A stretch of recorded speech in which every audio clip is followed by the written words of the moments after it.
Hi, everyone. Welcome to the OpenAQ Community Series, Tools for Exploring Air Quality Data. We're so excited that you're able to join us today. My name is Chisato Calvert, and I'm the Deputy Director of OpenAQ. We're a nonprofit organization focused on fighting air inequality through building community and open data. OpenAQ was created as the world's first open, real-time, and historical air quality data platform, aggregating government measured and research-grade data entirely open source. And what we aim to do is allow people and organizations from across the globe, including scientists, journalists, educators, entrepreneurs, and community activists, to have access to the data in order to further their research, to raise public awareness, and to develop innovative solutions to combat air pollution. So this webinar is actually part of a broader global community series that OpenAQ is organizing, focusing on addressing various topics related to air quality data. And for this particular event, we're really excited to share that we've had 134 people register from across the globe, including across the US, UK, Bulgaria, Nepal, Spain, India, Colombia, Mexico, Kenya, Ghana, among many other countries. And as a reminder, this webinar will be recorded, and we will share the recording link with you in a follow-up email after the event. And just a few comments on how to navigate Zoom in case you're unfamiliar. As a participant, you'll be put on mute to ensure that the speakers can give their presentations without interruption or background noise. And please also use the Q&A box to share your questions in the text, and we encourage you to participate in the poll questions. We will not have a discussion period for this webinar, but we will be sharing the speakers' Slack handles and email addresses in the Zoom chat box in case they're unable to answer your questions in real time. So on the agenda today, we will first be hearing from Sruti Modekurty of OpenAQ, followed by Kevin Chen at Fetch AI, and our last speaker will be Dr. Miles Salmon at our OpenSci. So now I am excited to hand it over to Sruti for her presentation. Amazing, thank you, Chisato. So just wanted a reminder that there are some questions in the poll, and we'd love for you to answer those throughout the webinar. So I'll be giving you a bit of an overview of the platform and talking about some of the new features that we have on the platform, the universal station ID, as well as metadata and metadata editor, and giving you a preview of some of the tools that will be coming out very soon. So as Chisato mentioned, on the OpenAQ platform, we have real-time and historical government and research grade data. We have over 500 million data points from 133 different sources from 87 countries all around the world. And you can check this out at openaq.org. The platform is open source, which allows everybody from around the world to contribute, make it better, make it their own. It's written in Node, and it's running on AWS. And to give a basic overview of how it works, basically there's a unique adapter that's written for each government data source, and a fetch process runs every 10 minutes to grab the data. It's then stored, all the data is stored in S3. It's also stored in a database, and then after 90 days, that data is removed from the database to replace the new data that's coming in. And as I mentioned, there are different adapters that are written for each of the government sources. And we're looking for people in particular to add in adapters for South Korea, Japan, and Italy. If you find yourself with some extra time these days, definitely check out those adapters. And you can find all that information on github.com. How does one access that data? So the best way to access that data is through our API. And to give you a bit of an overview, you can find the documentation at docs.openaq.org. An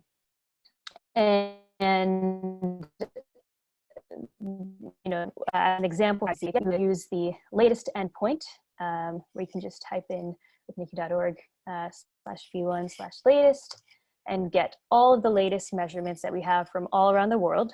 So here you can see that we have data coming in from China, from Sweden, from Ulaanbaatar. And we can also filter for, let's say I want to look at the latest data from the city of Paris.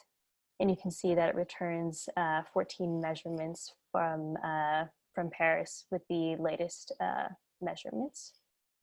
And let's say you want to look at measurements from not just the latest measurements, but measurements from a previous date.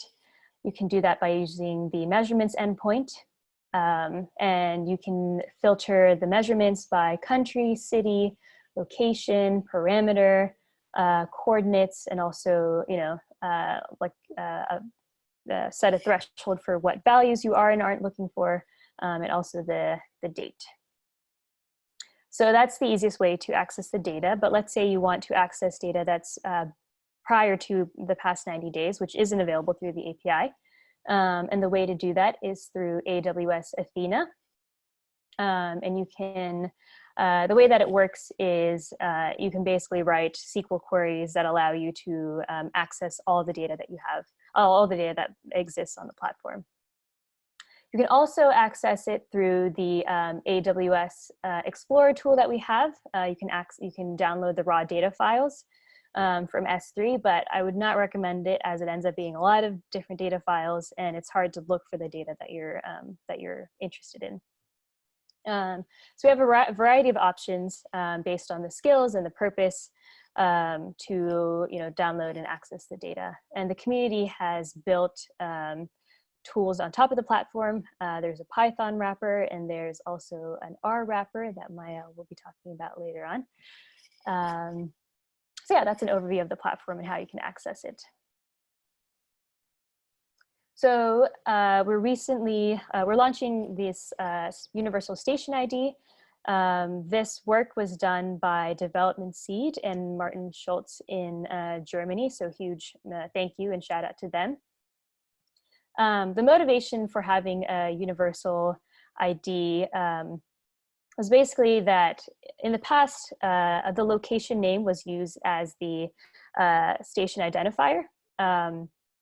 And so this allowed for transparency and gives the originating data source control of how the name of the station shows up on our platform. But sometimes the source will change the name of the location. So it might be called A today and then B tomorrow. And the name changes made it confusing. And we got feedback from the community saying that it was really important to have a universal station ID. And so we decided to implement that. And just to give you another, a stat for why it's important, when we looked at our existing platform, we saw that there are over 2,000 unique sets of coordinates that have multiple location names. And so what determines uniqueness is the station coordinates. We've decided that the station's location is considered, it's intrinsic to its character. And so if a station's coordinates change, it's considered a new station. And the way that the ID structure or the format works is it's the 2-letter country code at first. And this quickly conveys the most basic information, where is the station located. And it's unlikely that this will change over time, followed by a 6-digit number. For example, if you were to look at a station in the US, it could be called US-26. And having the 6 digits provides us with enough unique IDs within the country namespace. So how can you access the station IDs? The way to do that is through the location endpoint. So this is how you access it. We just hit locations. It will give you all of the locations that we have on the platform, as well as their ID. So the one that you see here is for a station in Andorra. Here's another station in Andorra. Another one, and then here's AE1. And this is how you can find the station IDs for the different stations that we have on the platform. And the way to search by a specific station ID is to specify the station ID after the location's endpoint. So US 268, we'll search that. It turns out that it's San Francisco. Cool.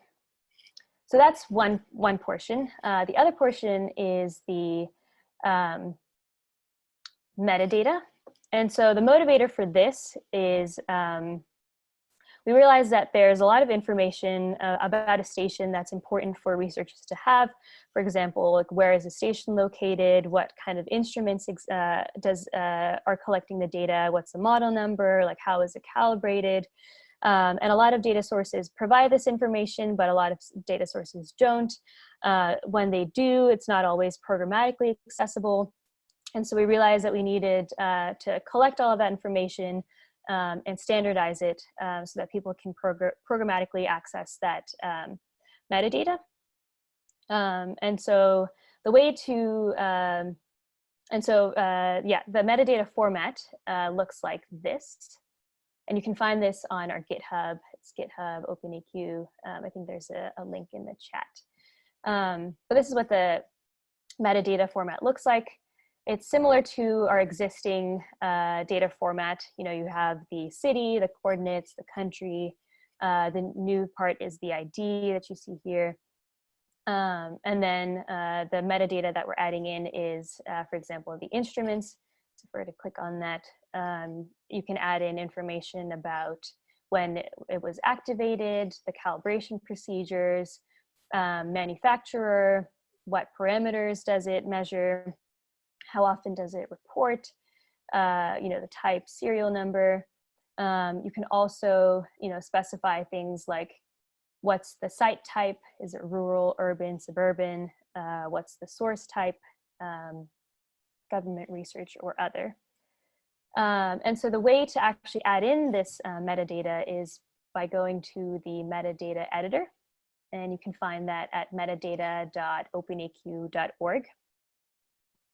And to be able to edit, you would, and here you can see in the metadata editor that you get an overview of all the different stations and the metadata for each of them.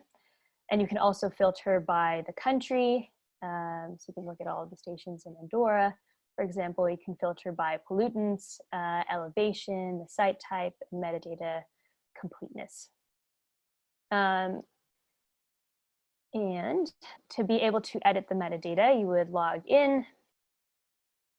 And this is to ensure that we have some way of keeping track of who's adding in the metadata.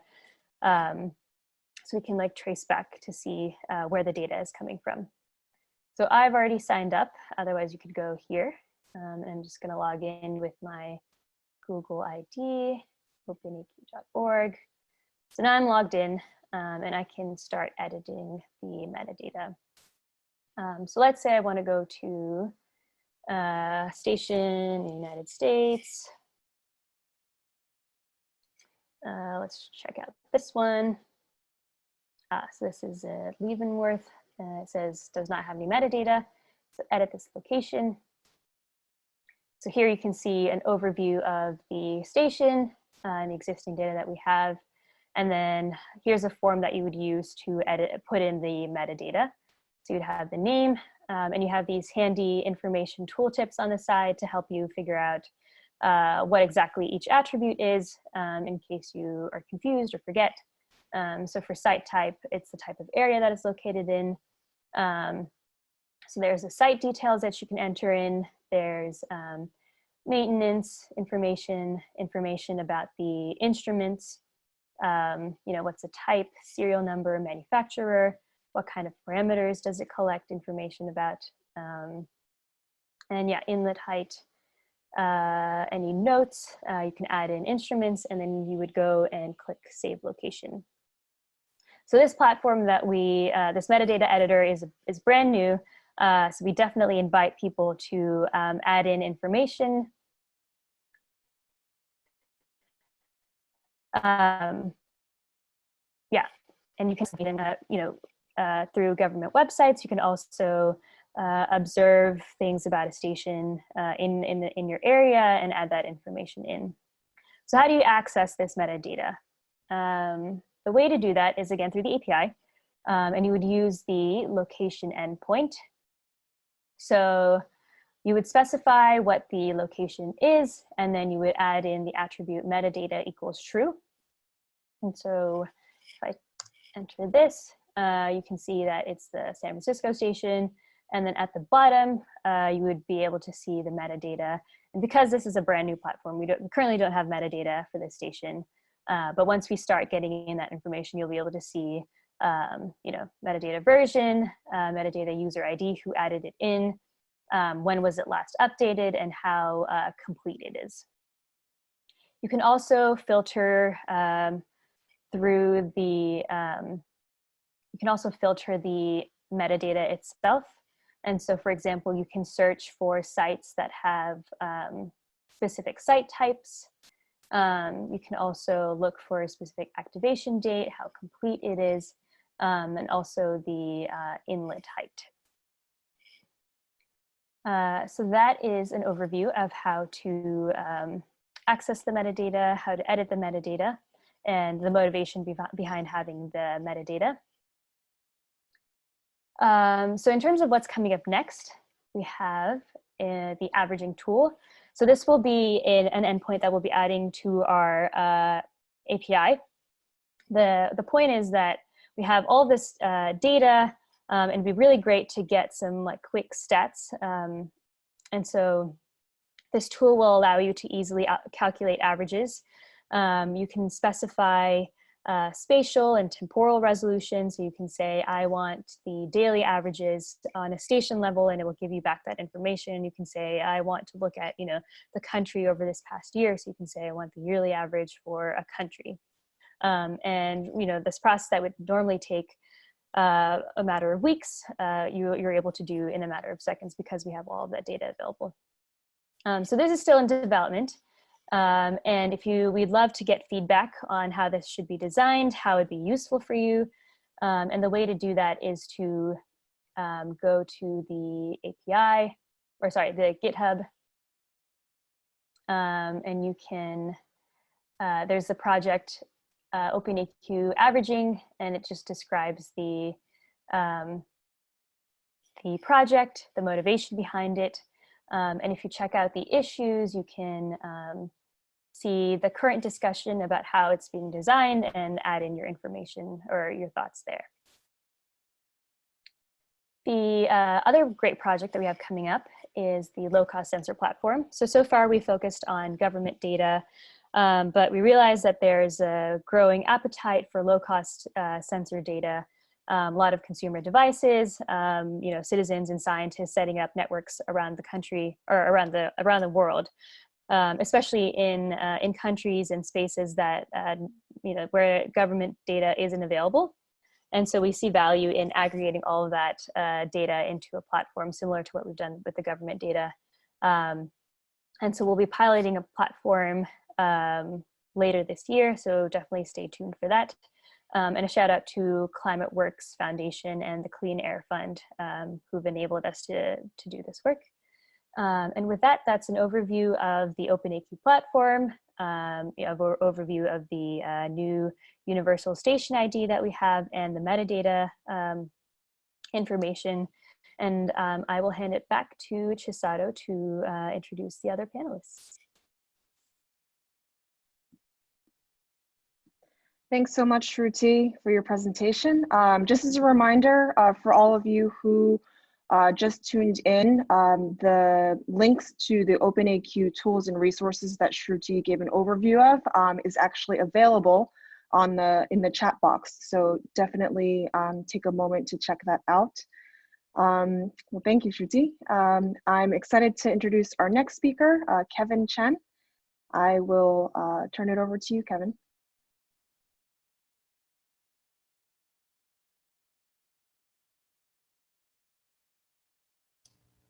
All right, thank you very much for inviting me to speak. So I'm just gonna go ahead and share my screen real quick. Let's see.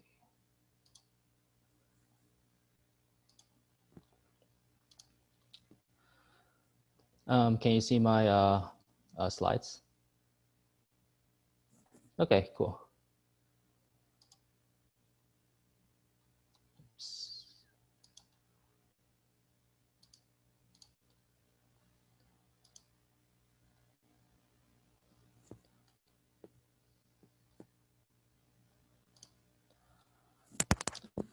All right. Hi, everyone. So my name is Kevin Chen. I'm a research engineer at Fetch.ai. So I'll be presenting my open source tool. It's called DNN Time. So what it is a end-to-end predictive modeling for time series data. Currently, the models I'm using are deep learning based, although it could be modular enough to support others. So I'll first give a high-level overview, background of the context of this tool, and then I can go really deep into the features, including showing a demo. So first, I would like to talk a bit about data, especially big data. So I think as many of you probably involved with data and analytics knows, right now data is the new oil. It's becoming more and more valuable, and you can use it for a lot of different insights. And that one of the main reasons why is because of lower, cheaper, faster computational chips that is able to produce more data in different velocities. And then you can also embed the different chips into more and more different sensors, especially in more IoT settings. So that way you're able to collect more geospatial types of data. And a very good example of this is actually right here in the OpenAQ ecosystem from the last community series regarding the low-cost sensors. There's just a lot of push in open data, in OpenAQ, to actually have more different low-cost sensors to get more coverage of the different air pollutions. So that's a good example of the growth of big data.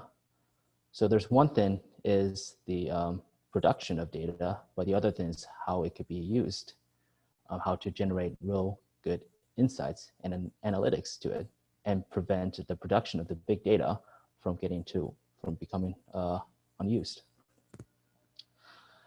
So with a lot of big data comes a lot of need for data tools and specialization, which is going on.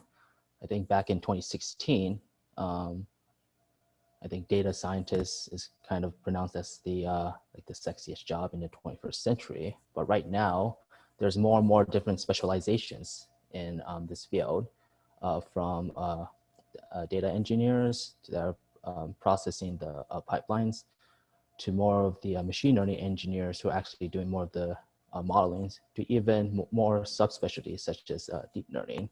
And with that comes a lot of different tools and like so many ways to kind of slice and dice the big data.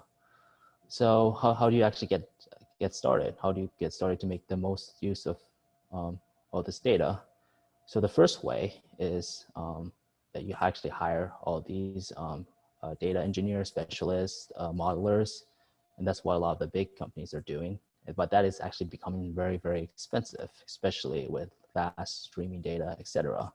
So there has to be another way. So that leads to more of something called a auto ML, which is another theme where that you actually automate or try to model more of not just the modeling part itself, but also the data processing part as likewise. This is kind of in a similar way where you automate production of cars or electronics and then lower the cost. And it is the same way for automating the data pipeline. And I think that this is something that could be more feasible to do for those with less resources, including startups or academia or nonprofits, etc., for them to be able to use the latest, greatest tools available without the cost of having specialists to actually try to build it together. So the model for AutoML is to do more with less. And so that is actually what DNN time is trying to accomplish.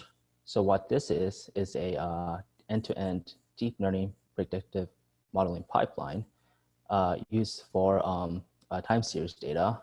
And some of the features it could do is it can actually extract from a CSV file, do the cleaning, transformation, some visualization, and then finally modeling. And it can accept both either univariate or multivariate time series data, and it can forecast either one single time step or multiple time steps. For example, if you have a data that has an hourly frequency and you want to forecast 1 day ahead, that is 24 time steps that you want to forecast. And some of the current models that uses are sequence to sequence based deep learning models, including recurrent neural networks and LSTM. And one of the main features of this is that it actually just uses a single YAML file as a config, and you can use that to kind of control all the parameters, not just for the modeling aspect, but also how to clean the data, how to visualize the data. So you can kind of customize it all in this single file. So as an example of a pipeline, there are 3 types of modules. The first one is extract, transform, load.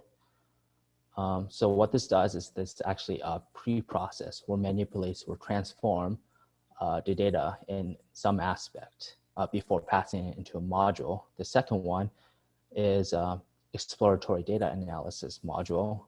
And what this does is actually give some kind of visualization or some statistical output.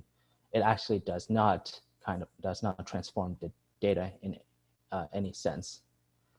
And finally, the last one is to actually conduct the deep neural network modeling.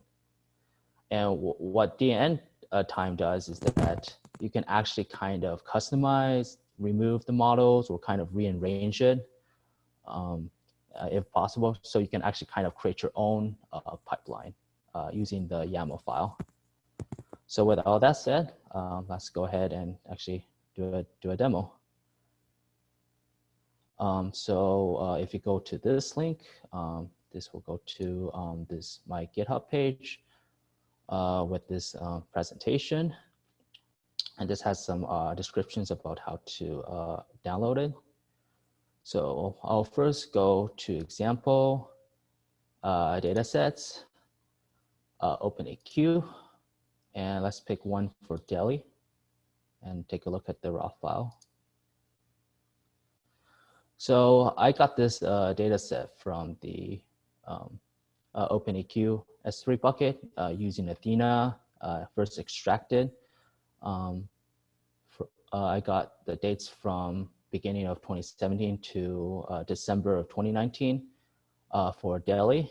I also did a little bit of like slicing the data sets so I can get all the information from Delhi and the US diplomatic post information, but the actual value of these rows are still kind of unchanged.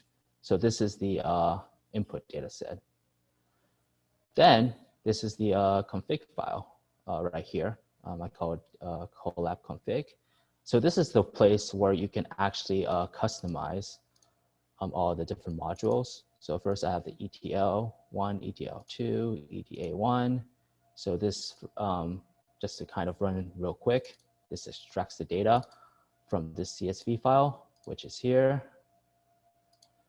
And then it does a little bit of cleaning, and then does some visualization, statistical analysis, and then actually transform this data into a supervised learning.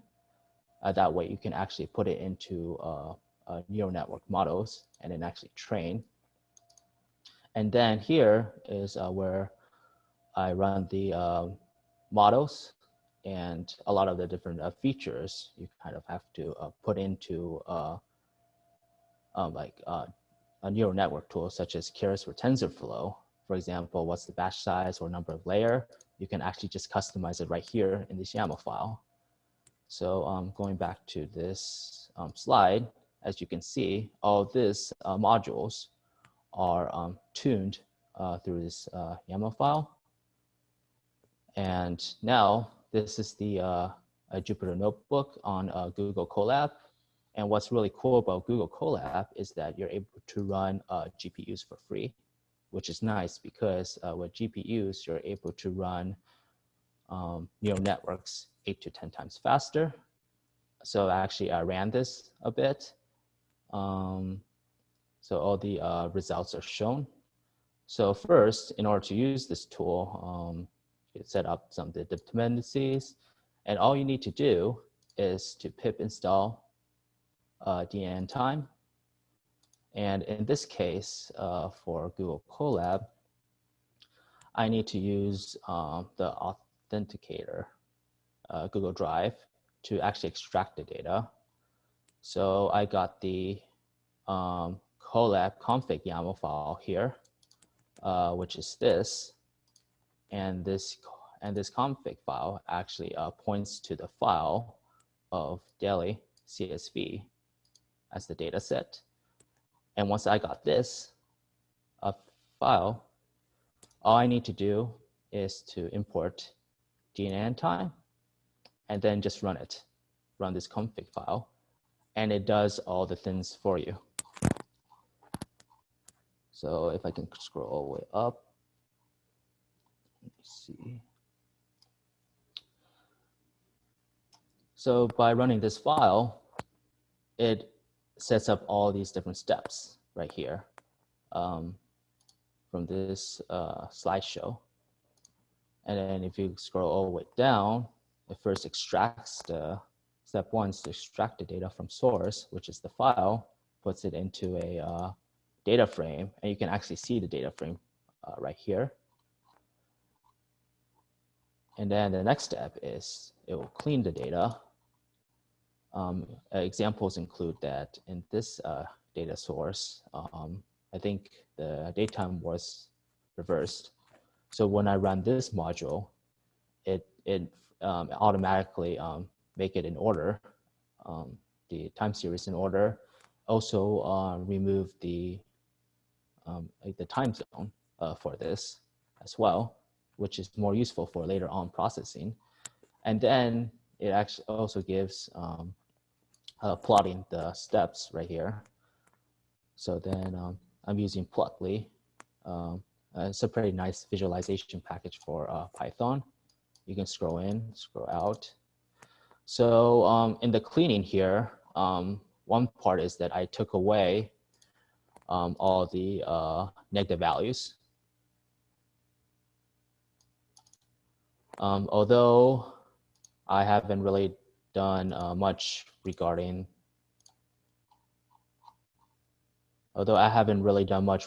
the more of the outliers part. So that part would also need to be cleaned. But that's something that I'm hoping to put as like another module. And then you could then set up allow cleaning right here, set as true. And if I scroll down, there are some more statistical analysis stats that you use. For example, how to decompose into trends or seasonalities. So here's what it is originally. Here's the trend, seasonality, residual. And as you can see, there's some seasonality involved. Autocorrelation plots. And then the next step is you do the transformation, and then you transform into the number of time steps you want to do. For example, here, I want to model every 2 weeks.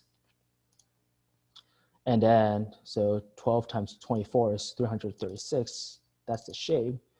So what this does is to transform it so then it can be fed into neural networks, which it does right here. So first run into recurrent, LSTM, GRU, etc. And then finally picks the best one. And what makes this really cool, interesting, is that you first can get all the data results from here, all the keys, and how it got transformed, as well as the results of the different neural network models. And you can do all this modeling, all this configuration, all in this single YAML file. And for example, if I don't want to show the like the visualization, the EDA modules, all I need to do is to kind of comment this out and then just rerun it again. Or if I want to make it very like a lighter shadow neural network, then I can just lower the number of layers or even reduce the number of neural network units, etc. So you can just do all this configuration on this YAML file and then just let it rerun using DNN time. And going back to the presentation. Yeah, and so this is still largely a work in progress since there's still a lot of different features that could be added. First thing definitely is that I'm still writing more documents and guides on how to use DN time, especially how to best use the like the configuration file. And I can also add more different types of modules, including different processing tools. For example, using anomaly detection to remove more of the outliers that you saw in the data, as well as another visualization tool of also how to show like the forecast, like actual forecast of the different models. There's also different models that I can add, for example, baseline statistical models, as well as more different cutting edge machine learning models as well. So those are something that's on the wish list. But if you have any feedbacks, ideas, please let me know, and I welcome any contributors. You can email me at kevinrchen at gmail.com, and I presume OpenAQ will also share my Slack profile as well. And that is my presentation. Thank you very much.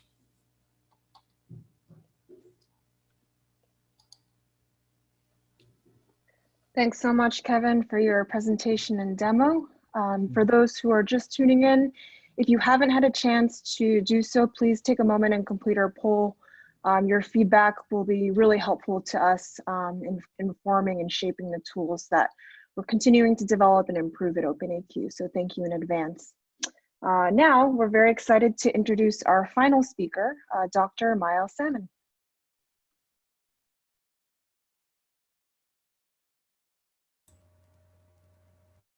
Hi, Simon. Just here.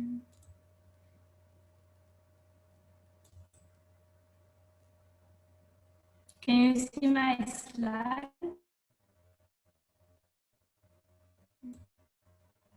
Yeah.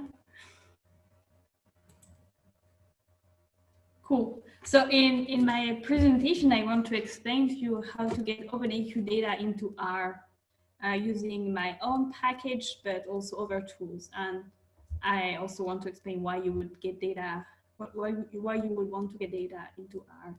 You can find the slides at tiny.cc/ropenaq, and I will share the link to the slides again at the end. So just for context regarding my involvement with it, so a few years ago, in December 2015, I was a statistician and data manager with the CHAI project. The CHAI project was an epidemiological research project, and CHAI means cardiovascular health effects of air pollution in Telangana, India. Because of that, I got quite interested in open air quality data. And since I was working with R is an open source language and environment for statistical computing, I wanted to get this data in R. I then one day heard of OpenAQ, my mind was blown, and I decided to create an R client for OpenAQ API. This client now exists, it's called OpenAQ, and you can find the documentation at docs.openSci.org/OpenAQ. It's actively maintained, which means that if you find a bug, I will do my best to fix it in a timely manner. It's distributed on CRAN, which is the way most our users would look for such an R client. And it has been peer-reviewed by our OpenSci. Our OpenSci is a non-profit organization that supports open and reproducible science. As for me, I no longer work the Child project. I actually work part-time for our OpenSci, but I'm still interested in R and in air quality data. And why R, by the way? Why would you use R for your air quality data? R is open source and free, and it has many native capabilities for data science. So it helps wrangle data, model it, visualize it. It can also help making reproducible reports and analysis. This very slide deck is actually an R Markdown document. And you can also create interactive plots and apps using R. And the OpenAQ R client is what's called an R package. In other languages, it would be called a library. So it's an add-in to R that bundles both code and documentation. What our OpenAQ does is actually quite simple. It gets data from most of OpenAQ API endpoints, so measurements, latest, countries, cities, locations. In R as tables called data frames, which is a common format in R that you can then plug into our packages in R. As a first example, using the AQ latest function, you get the data from the latest endpoint here from India. So when we run this, we get this table with where each line is a measurement with its date, time, and value. Using our OpenAQ, you can select the locations that are useful for your needs. For instance, you could look for locations in Delhi, India that have measurements for PM2.5. So you then get this table of locations in Delhi. You even get the station ID. And an important thing to keep in mind when you use this package is that you also, sorry, I wanted to mention the metadata you get for locations. So you get the source name, what parameters were measured, and also when there was a first measurement made at a location. And a small aspect I wanted to mention is that for each location, you get its name, but also its URL encoded name. And when you use a function to get measures from the latest and measurements endpoint, what you should use is not the location name, but instead its URL encoded name. So if you run something with the location name, you will get an error. You should switch back to the URL encoded name. And I wanted to show an example of things you could do with OpenAQ data in R. So here I am getting measurements from a location in Delhi, and these are PM2.5 measurements. After getting the data, I do a very crude data cleaning step where I only remove the negative values. Doing this, I obtain this table of a few thousand measurements for Delhi, and I can then plot it. So these are many lines of code, but it's actually, I've actually highlighted the 3 important lines that make the visualization. The other lines are more for decorating and making the axis labels informative. So using this code, I can represent the measurements of PM2.5 in this location in Delhi against the WHO threshold for PM2.5. And we can see that most often the values are above the WHO threshold. Now using the exact same code snippet, but only editing the location. So here I change the Delhi location for a London location. I can do the exact same steps, filtering the negative values and plotting the data, and I get this plot where we can see that the PM2.5 values are lower than what they are in Delhi. So this is a simple example. You could also combine the two plots, make more plots. So these are the kind of things that R empowers you to do. Now, what I think is very crucial, and it's a question I get from time to time, is how much data you can get using this package. So using our OpenAQ package, the only data you get is from the API. And the first measurement, the first limitation is that you can get at most 1 million results per query, which is 100 pages times 10,000 results per page.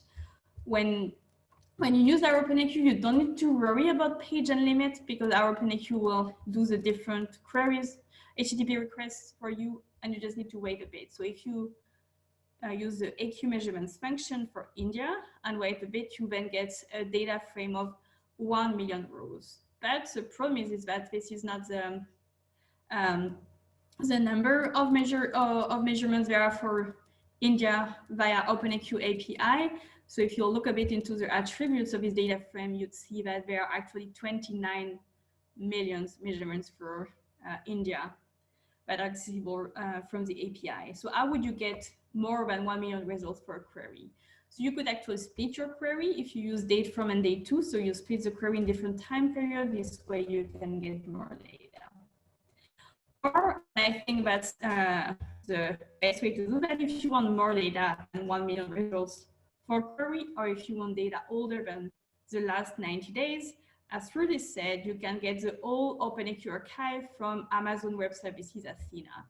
This means more setup, but I think it's worth it, and you can use these skills for other services. And usually I actually used to stop here and say, oh, if you want more data, that's not something my package supports. So you have to find out yourself. So this time I've decided to explore how to do that using a GIST that was written by Joe Flasher, one of OpenAQ founders. So the first thing you need to do if you want to get OpenAQ data from Athena is setting up an Amazon Web Services account. So actually 2 accounts, which is documented by Amazon, so root user account and an IAM account. Then you need to create what's called an S3 bucket. So that's the place where your data will live between Athena and your computer. So you need to do that. And if you don't want to pay storage fees for that, you should set up a lifecycle policy to have the data regularly archived and deleted. And will you actually lose all your money if you use a commercial service? Athena is a commercial service to get OpenAQ data. Well, the answer is likely no. So you still have to pay some fees to query the Athena archive, but these fees are very small. In my case, I had to do a few, more than a few requests because I made mistakes, and I'm still at less than $1 fee. And if you're nervous, you can check the billing interface often, the pricing, and you'll see that it's actually a few pennies. Then you have more setup to do in the browser. You should head to the Athena console, check your location, create the OpenAQ table, which is a matter of copy pasting from just GIST, and then running a query, which is also a matter of copy pasting just to check things work. And you should get your credentials. So you go into your settings and extract 2 credentials that you will need in R. Now back to R. You have to install the awr.athena package that depends on R Java, which might be tricky depending on your machine. Yesterday on Twitter, I read there is another R package to interact with Athena. It's called Noctua, so maybe you could try that one. And then you need to put your credentials in your machine somewhere where the tool will find them. So for that, I use Amazon Web Services command line interface, but there are other ways to do that that are documented in awr.athena. Then you should do a small test in a script just to see that things work. This is a stage where I got many errors until I knew where to put my credentials. So you have to load awr.athena, the DBI package, and then you have to create the connection to Athena, and this indicates the name of the bucket I've created on Amazon S3. Then this is a simple SQL query where I get 10 rows from OpenAQ measurements in Hanoi. And last but not least is to run the query to get it as a data frame here called mesh. So once you've done that and it worked, you can do cooler stuff. You can get all the data you want because at this stage, the only thing between you and getting the data is your ability to write an SQL query. So here, for instance, I'm looking for location in Wuhan with our OpenAQ package, using the longitude and latitude to find the locations, and then I can create a SQL query. So instead of writing it all by hand, I use a glue package. The reason for that is that you could reuse the snippet, change your locations, and reuse your code. And then I can run the query after learning the 2 libraries. Connecting to Athena, I can get the measure data frames. And once you've got this gigantic data table of data, you can save it, manage it, plot it, etc. So you can, what do you do? You can use Kevin's, well, Kevin's tool if you go back to Python.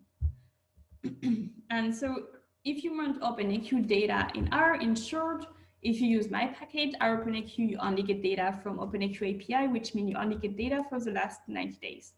You need no setup, no credit card information. Now, if you want more data, older data, you should use the the AWR.Athena package, and maybe the Noctra package that I've heard about so recently.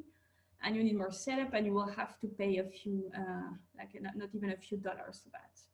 In any case, if you do this setup thing, you should take your time. So if it's Amazon Web Services is brand new for you, and you should document steps, because maybe you will need to do that again.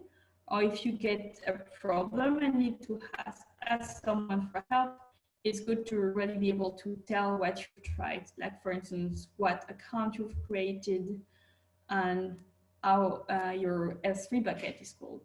And in both cases, you can do a lot with the data in R.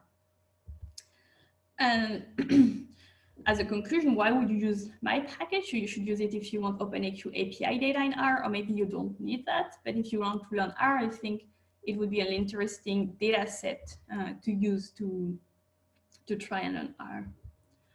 And of course, if you want more data, you should go a bit beyond my package and use other tools.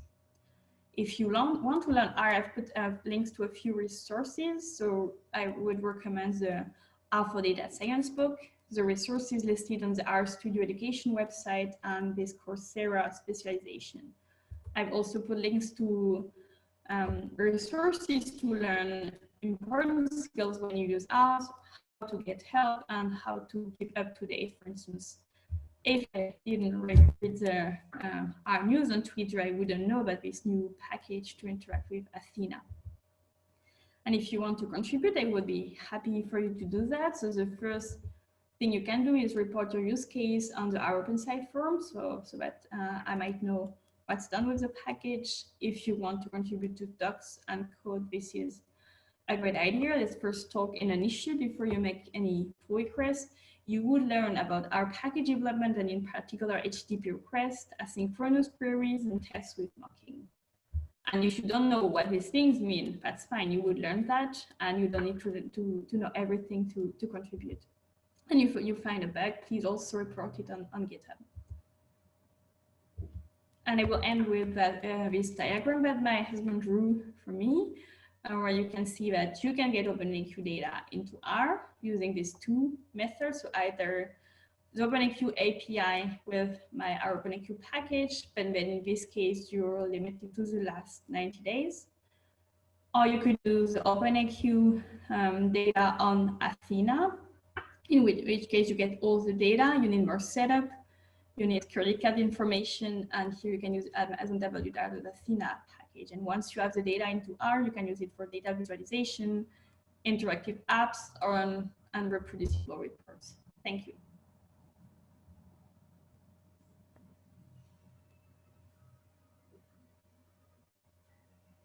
Thank you so much.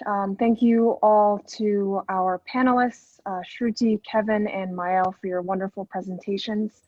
And thank you all so much for joining. We hope that this webinar provided some valuable insight into the tools you can engage with and utilize to explore air quality data. Please take a moment to complete our poll in the chat box. If you want to revisit, you will be able to see the links to various OpenAQ tools and resources, as well as the speaker's Slack handles and email addresses.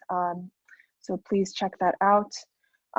We will be sharing a recording of this webinar in a follow-up email to all registered participants. And finally, on behalf of the OpenAQ team, we're all thinking of you during these troubling times, and we hope that you and your families are safe, healthy, and well, wherever in the world you may be. Please stay in touch with us, and bye for now.